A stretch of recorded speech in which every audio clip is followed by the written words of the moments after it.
people out there who think that science is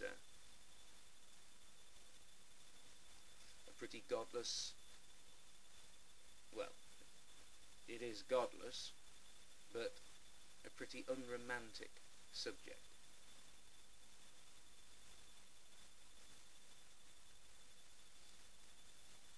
The universe is expanding.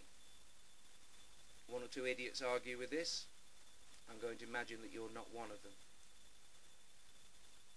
So we freeze the movie of the universe and we run it backwards. And the galaxies get closer together for a change.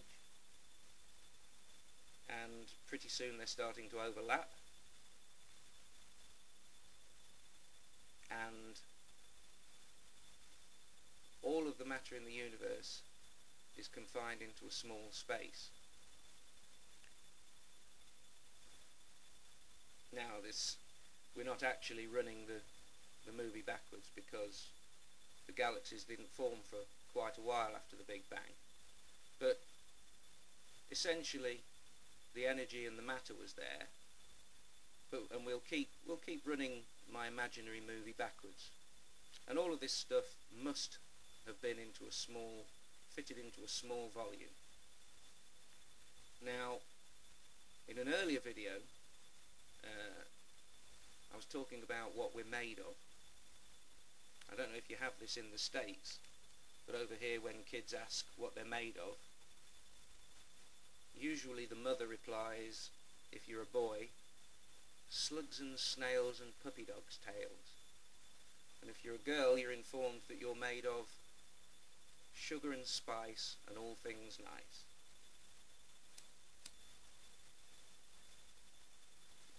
I think as an explanation this probably keeps kids quiet till they're about 3 or 4. It's not much use after that.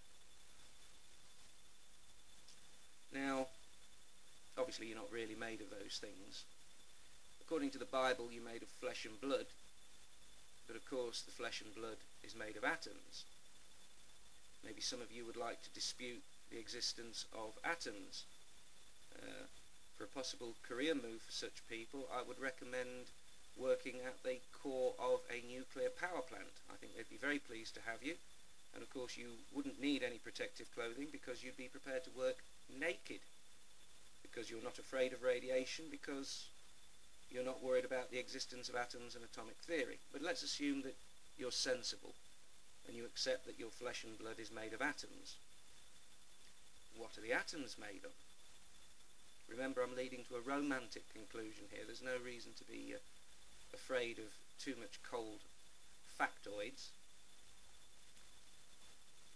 The atoms are made of, on the outside, electrons, which appear to be fundamental. As far as I know, no one's ever proposed any means of splitting those up into component parts. And on the inside of the atom is protons and neutrons. They're the heavy part of the atom. If you pick anything up, that's the weight that you feel, the protons and the neutrons. The electrons, I believe, weigh 1/2000th of the weight or the mass of the the particles in the nucleus, which is the protons and the neutrons. What are the protons and the neutrons made of? They're made of quarks. The correct pronunciation is quarks. Quarks. Still can't get my tongue around it. That's why I call them quarks. Now, as we run the universe backwards and it gets hotter and hotter, the atoms can no longer exist. They're jiggling so violently, although I'm simplifying by analogy, they fall apart. And what you have is just quarks and electrons. If it keeps getting hotter and hotter as we approach the moment of the Big Bang, not even quarks can survive. So what do you have left at the very beginning? And when I say beginning, I mean beginning. To give you an idea of the time scale I'm talking about, a microsecond which is 1,000th of a second, is 0.00001 of a second. I don't think you can blink fast enough for your eyelids to be in contact for 1,000th of a second. I think there'd be a few microseconds that your eyelids were in contact. Now the time scale I'm talking about is far, far, far smaller than that.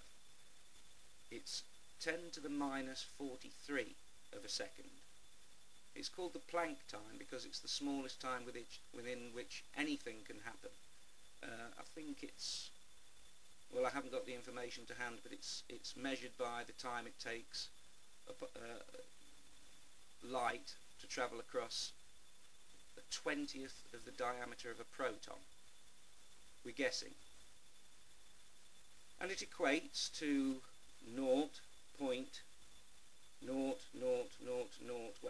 43 noughts and a 1 of a second. It's a stupendous, tiny, tiny fraction of time. Now, at the beginning of the universe, with all the matter concentrated into one place, matter could not actually exist. The energies were too great. All that would have been left at that very beginning was energy itself. And the purest form of energy, the ultimate building block of which everything is made. But remember, I'm talking about you, what you are made of. At the very foundation, at the very beginning, every part of you is made of light. You're made of light. Now, if that's not romantic and beautiful, if that's not something to sit down by the campfire and look up at the stars and contemplate, if that's not something that gives you goosebumps when you're looking at a hot sunset, well, maybe you just don't really, I don't know, maybe you can only get your joy and your mystery from one single book. It's a shame. It's a real shame that you're cut off from appreciating that. I'm made of light. I go through my life made of light. Much better than slugs and snails and puppy dogs' tails.